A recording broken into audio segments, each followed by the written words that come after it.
Kandagupta was a famous saint. He lived in the outskirts of Maninagar, which was the capital of Manipur kingdom. There were very few who did not know about the wisdom of Kandagupta. He was also known for his fortune-telling. Maniraj, who was the king of Manipuri, came to know of the feats of Kandagupta. He wanted to pay respect to this great saint. So, he invited Kandagupta to his palace. When Kandagupta arrived, Maniraj welcomed him and offered him a seat. Then, the king asked the saint to tell something about his future from his horoscope. After a keen observation into the king's horoscope, Kandagupta started telling the future boons to be blessed upon the king. The king was so happy. He kept on rewarding the saint with gold and silver for every boon told by Kandagupta. Now came the time to say the future misfortunes. The whole outlook of Maniraj started to change. At one point he shouted, "Stop! You filthy soul! How dare you say such nonsense? I order you to say me the time of your death." Kandagupta replied in a small voice, "My lord, according to my calculations, my death will take place just an hour before thy death." The king was stunned. He felt his error. He begged pardon from Kandagupta and sent him off with further more wealth.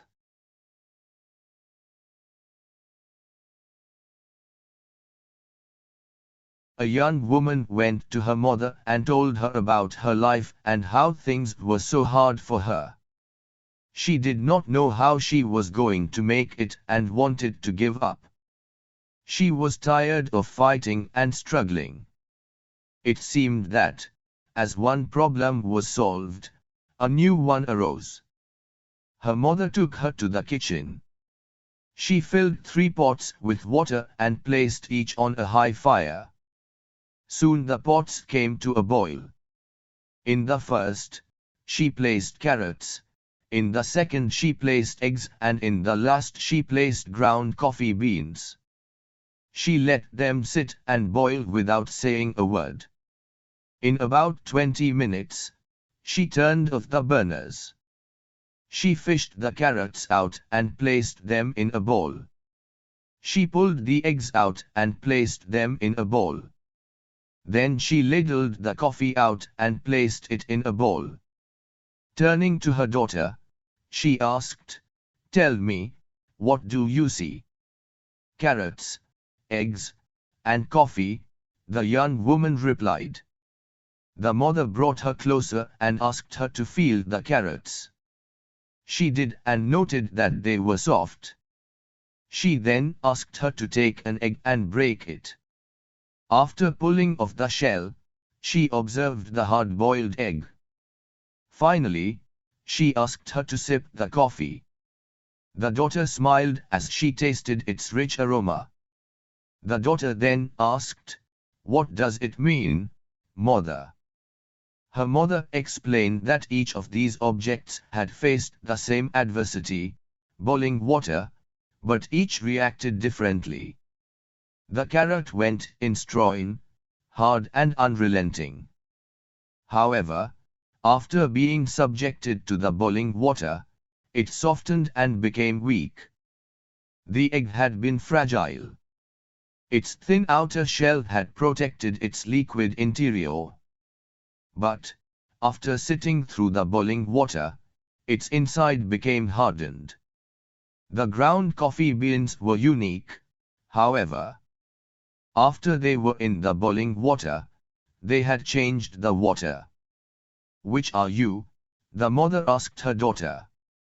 "When adversity knocks on your door, how do you respond? Are you a carrot, an egg, or a coffee bean? Think of this. Which am I?